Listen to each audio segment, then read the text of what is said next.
Building your personal brand does not need to be expensive. You can start from scratch on a small budget. Today, I want to talk about how I would prioritize and did prioritize the first $500 that I invested into my personal brand and business. Grab your cup of tea and let's dive into it. Before we dive into where to prioritize your investments for building your brand, let's first talk about the things that you don't need to spend money on, especially when you are first starting, because I think this is really important, particularly when we are often being sold so many services and sold the benefits of those services. Now, that could be something that you can consider as you start to progress and you start to earn more money potentially. But I think when you're first starting, it's really tempting to just assume that you need all of those things. So I just really want to highlight the things that you potentially don't need to be spending money on because there are free options available. Now, the first one, which I would hope is something that most people know about by now, but just in case, is Canva and how useful this can be for you. This has a free plan option, and if you are looking at graphic design or video editing, for example,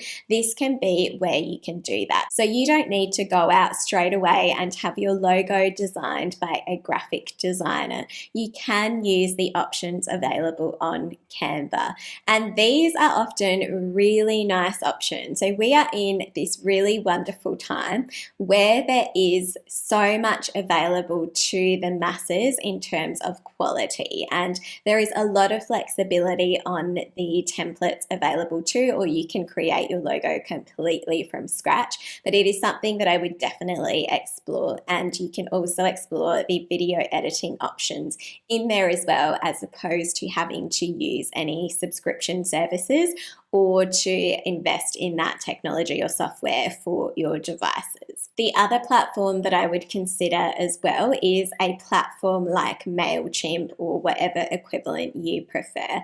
And this is where you can invest in the initial plans that they have, which are often free, before they move into the paid option. So before you just assume that you will need the paid option, make sure that you are spending time considering the benefits of the free option, because when you are just starting out, these plans are probably more suitable for you, because it's usually after you are sending a certain amount of emails or to a certain amount of people that the paid plans become a requirement. So make sure that you consider that you can just use the free options for this as well. The other thing that I potentially wouldn't invest overly into is stock images, unless you need very specific ones that are going to be your hero images, for example, to begin with. But there are so many free options available too.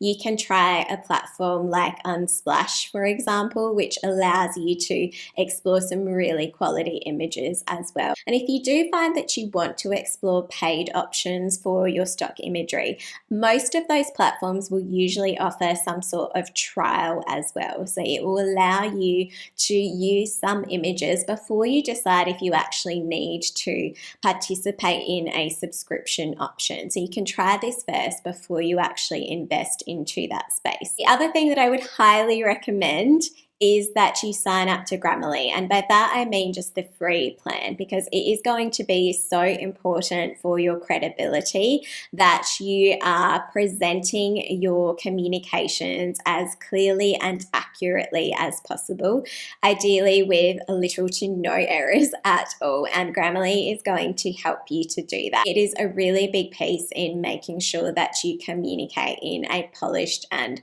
professional way. And I always find that Grammarly, as opposed to the software that just comes on, say, your Microsoft or your Mac equivalent programs, just takes the grammar and the clarity to another level compared to that as well. So that is why I would really recommend investing into Grammarly too, in terms of the free plan and signing up to that. The other thing that I would highly recommend as well is the platform called Hemingway app. I think there might potentially be an actual app for this, but I just use the web browser version of it.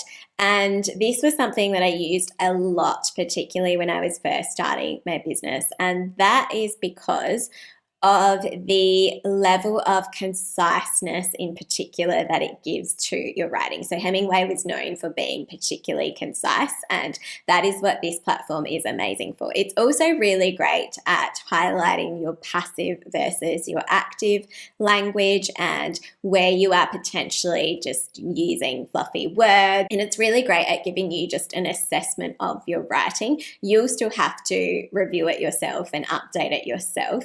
But when I was first starting in my branding, I thought that this was such a useful platform, because when you are trying to, for example, write all of your most important communications in terms of, say your website or different aspects of your brand, you really want to make sure that you are nailing every aspect of how you are communicating. So I found that platform to be really useful, and that you can use for free as well. The other thing that I would highly recommend when you are starting to build a brand is the use of Pinterest.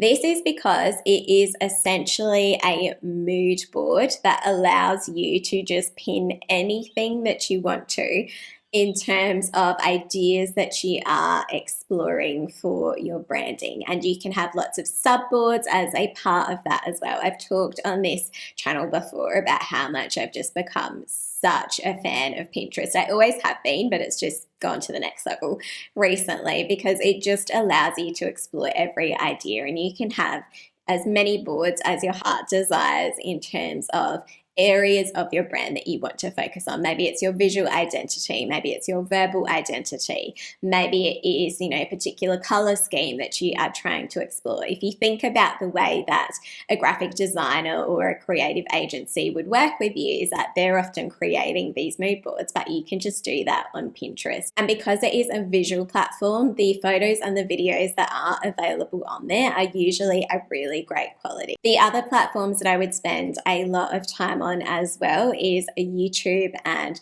platforms like Spotify or Apple Podcasts, whatever you use. And that is for the purpose of research and for gathering further ideas as well. I would just be spending as much time as I could without going overboard on these platforms to really just invest in the background work that you are doing in building your personal brand too.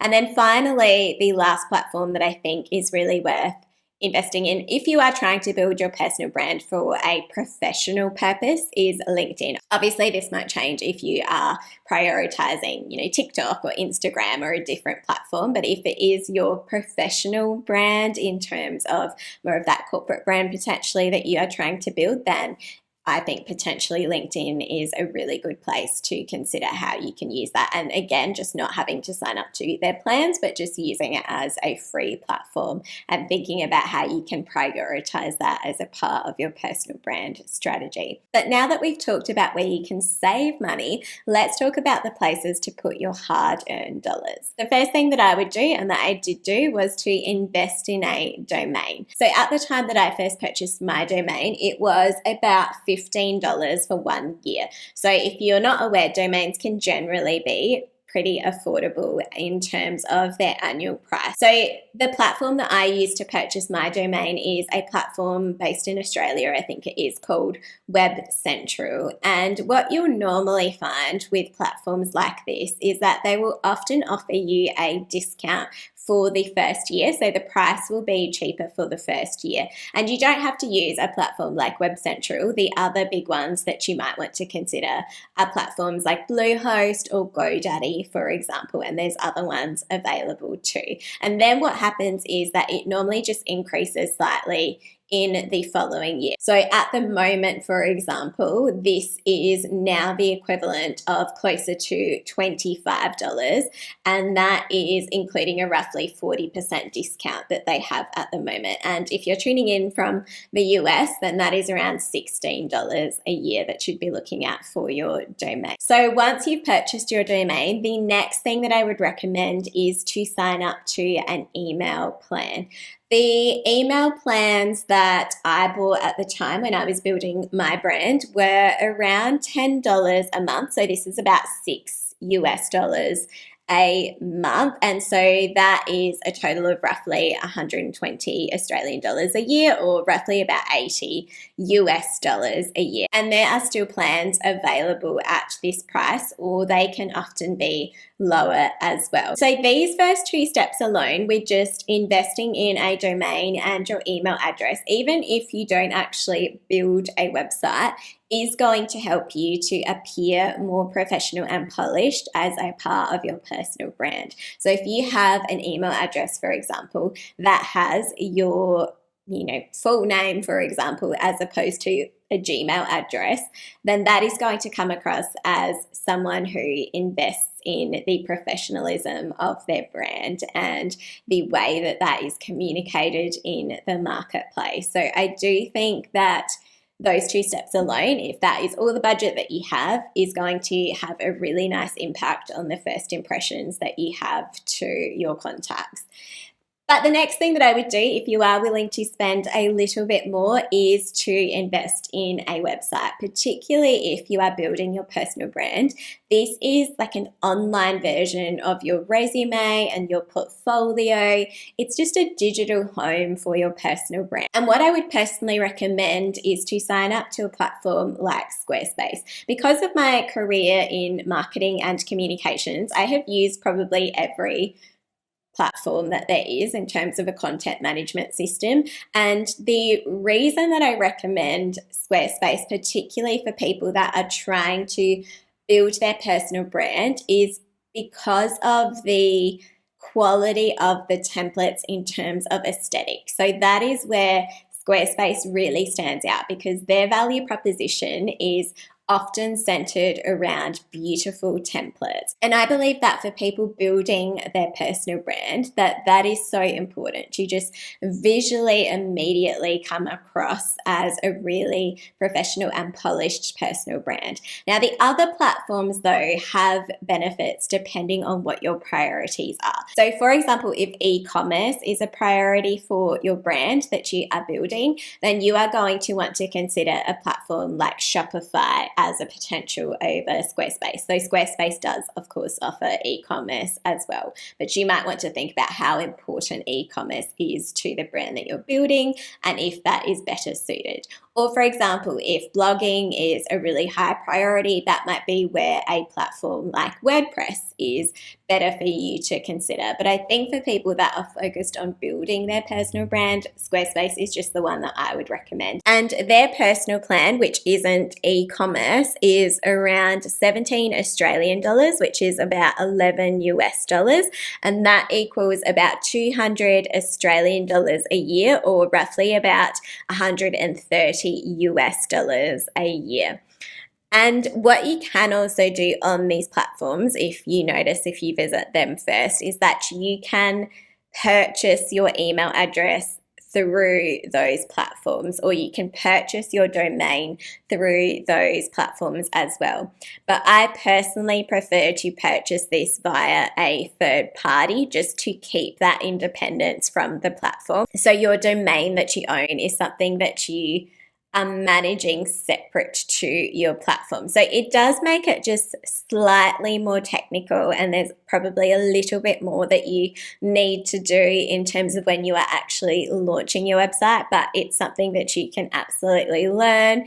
It's not hard, it's probably just a few extra steps, but I do think that it's worth it to just have that managed through a different platform. I just feel like it just adds that extra sense of security around that, and they can often also be cheaper when you do that through the third parties as well. And the last thing that I would do after you have invested in those other areas is to invest in a microphone. And for $150, that's Australian dollars, you can absolutely find something that is going to be of a really decent quality that can get you started in terms of hopefully creating some content. So for example, instead of investing in expensive advertising, you can prioritize investing in a microphone and starting your YouTube channel, starting your podcast, and sharing your perspectives, sharing your talent, sharing your skills, showing the depth of your expertise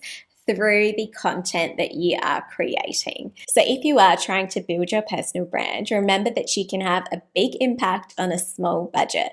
Thanks so much. For more on personal branding, subscribe for more like this, and I'll see you in the next episode.